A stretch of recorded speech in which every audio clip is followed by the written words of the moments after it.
오늘 우리에게 주신 살아계신 하나님 말씀은 구약성경 다니엘서 5장 17절에서 31절까지 말씀입니다. 이 말씀을 한 절씩 교독하겠습니다. 다니엘이 왕에게 대답하여 이르되 왕의 예물은 왕이 친히 가지시며 왕의 상급은 다른 사람에게 주옵소서. 그럴지라도 내가 왕을 위하여 이 글을 읽으며 그 해석을 아뢰리이다.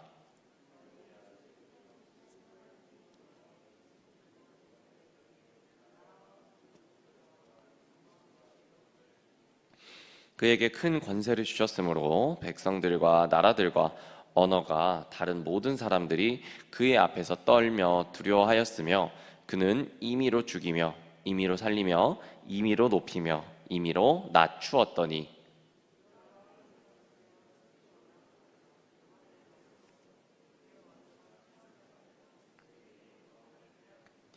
사람 중에서 쫓겨나서 그의 마음이 들짐승의 마음과 같았고 또 들나귀와 함께 살며 또 소처럼 풀을 먹으며 그의 몸이 하늘 이슬에 젖었으며 지극히 높으신 하나님이 사람 나라를 다스리시며 자기 뜻대로 누구든지 그 자리에 세우시는 줄을 알기에 이르렀나이다.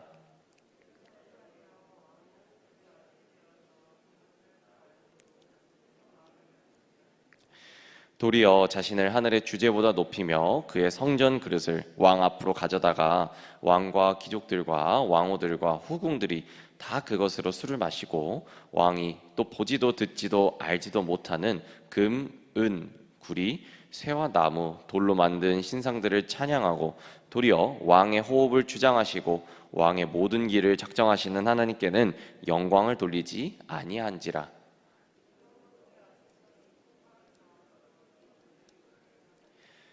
기록된 글자는 이것이니 곧 메네메네 데겔 우바르 신이라.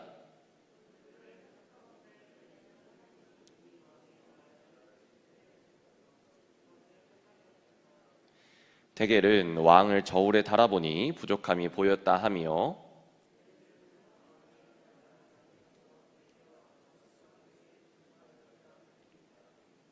이에 벨사살이 명하여 그들이 다니엘에게 자주색 옷을 입히게 하며 금 사슬을 그의 목에 걸어주고 그를 위하여 조서를 내려 나라의 셋째 통치자로 삼으니라. 함께 읽겠습니다. 메대 사람 다리오가 나라를 얻었는데 그때의 다리오는 62세였더라. 아멘. 네, 할렐루야. 새벽에 모이신 사랑하는 공군중앙교회 성도들 모두를 진심으로 환영하고 축복합니다. 말씀과 함께하는 복된 토요일 시작입니다. 오늘도 주님의 말씀을 따라 살아가시는 하루 되시기를 주님의 이름으로 축복합니다. 저희 오늘 묵상 본문 다니엘서 5장 17절부터 31절까지 말씀을 보고 있습니다. 오늘 말씀은 어제의 말씀 다니엘서 5장 1절부터 16절까지의 내용에서 이어지는 내용입니다. 어제의 말씀 가운데 이 술 취한 벨사살 왕의 성전 기명 모독 사건이 있었고 큰 잔치에서 갑자기 신비한 손가락이 나와 왕궁 벽에 무언가를 썼으며 이를 해석하기 위해 태후가 다니엘을 추천하는 내용이 이제 나왔었죠. 오늘은 이제 그 말씀에서 이어지는 내용으로 다니엘이 이제 왕궁 벽에 쓰인 글자를 해석하고 그 예언이 이루어져 바벨론 제국이 멸망하고 메데, 바사, 과도 제국이 등장하는 것까지의 내용입니다. 17절에서 다니엘은 큰 예물을 걸고 꿈을 해석해달라고 부탁하는 벨사살 왕에게 이 예물도 이 상급도 필요 없습니다 라고 말하면서 글을 읽고 해석해 주겠다 라고 이제 언급을 하는데요. 여기에서 이제 벨사살 왕은 너무나도 쉽게 예물과 높은 자리를 걸고 꿈을 해석해달라는 이 정말 안일한 모습을 보이게 됩니다. 그러나 벌써 우리는 여기에서 다니엘의 청렴함과 그리고 하나님의 사람으로서의 면모를 발견할 수 있지요. 이처럼 하나님의 사람은 하나님의 뜻대로만 움직이는 사람입니다. 우리 다니엘서 1장에서도 보았지만 이 왕의 진미가 아니라 하나님이 주시는 것으로 살겠다라면서 믿음의 선을 그었던 다니엘은 이제 노인이 되었어요. 그러나 여전히 왕이 주는 물질이나 세상에 또 부귀영화에 흔들리지 않는 삶을 이 다니엘은 살아가고 있습니다. 이 다니엘이 말년까지도 이렇게 정말 청렴하고 하나님의 사람으로서 살아갈 수 있는 하나님의 삶을 살 수 있는 이유가 무엇이겠습니까? 그것은 바로 세상의 부귀영화보다도 세상 사람들에게 하나님의 말씀을 전하는 것이 더 중요하다고 생각했기 때문이죠. 다니엘은 본인에게 올 축복보다 하나님 나라의 축복을 더 갈망하고 또 기도했던 사람이었습니다. 우리 모두도 세상을 통해서 받을 축복보다 하나님을 통해서 받을 축복을 더 갈망하시며 또 복되게 살아가는 우리 모두가 되기를 축복합니다. 다음 18절에서 23절 말씀은 이 성전 기물로 술을 마시면서 하나님을 조롱했던 벨사살을 이 선 왕인 느부갓네살 왕과 비교하며 책망하고 있는 모습이 등장합니다. 이 높디 높은 대왕인 느부갓네살 왕조차 자신의 교만함을 깨닫고 들 짐승과 같은 삶을 살다가 세상의 주관자가 바로 하나님이시다라는 사실을 깨닫게 되었었는데, 벨사살은 이 모든 것을 보고도 하나도 교훈을 얻지 못한 그런 사람이었다는 것이죠. 오히려 23절 말씀과 같이 그는 오히려 교만한 사람이 되었고 모든 길을 작정하시는 하나님께 영광을 돌리지도 않았고 오히려 자신의 이름만 높이는 이 교만한 사람이 되었습니다. 여러분, 사람의 욕망은 생각보다 높습니다. 모든 것을 보고도 또 모든 것을 알고서도 쉽게 변하지 않았던 느부갓네살 왕처럼 그의 아들인 벨사살 왕도 그랬다는 것이죠. 보고도 알고도 여전히 내가 주인 되는 삶을 이 벨사살도 살아가려고 했던 것이죠. 그리고 이 모습을 통해서 우리의 모습을 투영하면 이것은 이제 우리의 모습이기도 합니다.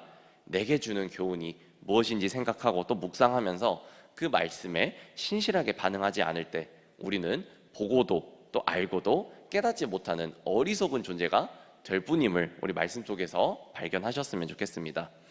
24절부터 이제 다니엘은 그 글자의 뜻을 읽고 글자를 읽고 뜻을 해석하는데요. 이 글자는 당시 세계의 공용어와 같은 아람어로서 메네메네 데겔 우바르신이라는 단어가 이제 등장하였습니다. 여기서 메네라고 하는 단어는 세다, 우리 뭐 셈을 세다라고 하지 않습니까? 세다라는 단어이고, 데겔, 이 데겔은 달았다, 재다, 무언가 이제 물건을 달다 우리 표현하지요. 그 뜻이었고요. 우바르신이라는 뜻은 나뉘다라는 단어였습니다. 그러니까 세다, 달다, 나뉘다 이렇게 이제 된 글자의 조합일 뿐이었는데요. 이제 이 단어를 조합해서 이제 그 이야기를 해석을 해야 하는데 이것은 오직 그 글자를 적게 하신 존재만이 할 수 있는 것이었습니다. 하나님은 이 지혜를 다니엘에게 주어서 이 문자를 해석하게 하셨는데요. 다니엘은 메네는 하나님이 이미 왕의 나라의 시대를 세워서 그것을 끝나게 하셨다 함과, 또 데겔은 왕이 저울에 달려서 부족함이 없었다. 그리고 우바르시는 왕의 나라가 나뉘어서 메대와 바사 사람들에게 준바되었다라는 해석을 이제 남기게 되죠. 아까 저희가 또 이제 말씀 속에서 28절에 보면은 베레스라는 단어가 나오지 않습니까? 이 베레스와 우바르시는 이제 뭐 단어만 차이가 있을 듯 똑같은 이제 단어로 우리 보시면 되겠습니다. 이 우바르신까지 함께 이제 그 해석을 함께 보았는데요. 이 사실 이 해석은 글자를 새겼던 손가락보다 더 무서운 내용일 수 있습니다. 왜냐하면은 하지만 벨사살은 29절에 허세를 떨면서 굳이 받지 않겠다는 다니엘에게 자주색 옷을 입히고 금 사슬을 걸어주며 셋째 통치자로 삼았습니다. 그러나 다니엘은 이것이 진짜 별로 의미가 없었죠. 왜냐하면은 이 바로 그날 하나님이 경고하신 대로 메대 사람 다리오가 바벨론 성을 점령하고 이 성을 멸망시켰기 때문입니다. 여러분, 하나님이 어떤 분이십니까? 하나님은 바로 세상의 주관자이시죠. 우리 2장에서 느부갓네살의 금신상 환상을 저희가 살펴보았습니다. 거기에서 말씀하시듯 그분은 결국 금과 같은 바벨론을 무너뜨리고 은과 같은 나라를 일으키시는 분입니다. 아무리 왕이 막으려고 하고 또 허세를 부리려고 해도 하나님은 당신의 뜻대로 세상을 주관하신다는 사실을 명백하게 성경 속에서 보여준다는 것이죠. 또한 그는 만홀히 여김을 받지 않습니다. 이 바벨론의 심판이 하필이면 이 타이밍에 일어났던 사실을 우리가 생각해 봤으면 좋겠습니다. 우연이 없죠. 다 모두가 하나님의 계획이었다는 것입니다. 우리 하나님이야말로 이 역사의 주관자이며 시간의 주인이시고 높이기도 하시고 낮추기도 하시는 이 세상의 참 주인이시는 우리 분을 믿으시길 바라겠습니다.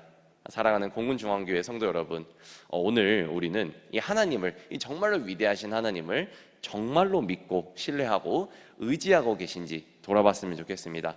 이 하나님을 진정으로 믿으시는지 돌아봤으면 좋겠다는 말씀이죠. 하나님이 보여주시는 환상대로 결국 황금 머리의 시대는 저물게 되었습니다. 그리고 더더욱 많은 시기를 거쳐서 오늘 우리는 2장에서 신상을 깨뜨린 돌이 점점 커져 온 세상에 퍼지게 되는 그 시점을 살아가고 있습니다. 우리가 느부갓네살의 금신상, 우리 환상을 뜻을 다 보았죠. 정말로 이제 많은 머리와 또 발과 또 여러 이제 그 색깔들을 우리가 보았는데요. 이것이 이제 우리 미래에 우리에게 주어지는 예언이었다는 것이죠. 이 역사는 하나님이 보여주시는 대로 예수 그리스도를 통해서 일어났고, 오늘 우리는 이미 임한 하나님의 나라를, 이 하나님의 나라를 그 말씀대로 우리가 살아가고 있습니다. 그렇다면 이제 우리는 어떻게 살아가야 되겠습니까?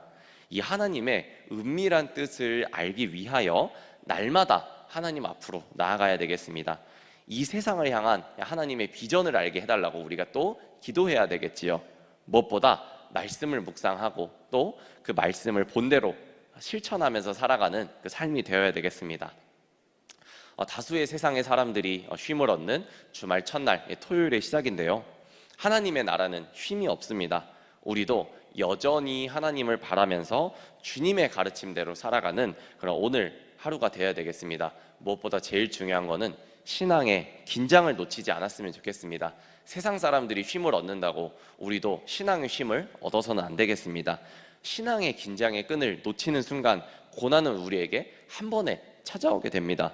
신앙의 긴장을 단단하게 유지하는 모두가 될 때에 하나님께서 우리를 통하여 이 바벨론과 같은 세상 속에서 당신의 역사를 이루어가는 것을 우리 모두가 보게 될 것입니다. 그 말씀을 믿으면서 살아가는 우리 하루 되시기를 주님의 이름으로 축복합니다. 함께 기도하겠습니다. 하나님 아버지, 감사합니다. 여전히 주님이 우리 시간의 주인 되시며 세상의 주관자 되어 주심을 믿습니다. 그리고 오늘 우리도 그 역사 가운데 살아가고 있음을 믿습니다. 하나님이 주인 되심을 믿고 날마다 말씀을 통하여 주의 뜻을 구하고 세상이 나아갈 방향을 알려주는 21세기의 다니엘로 살아갈 수 있도록 우리를 인도하여 주시옵소서. 살아계신 예수님 이름으로 감사히 기도드렸습니다. 아멘.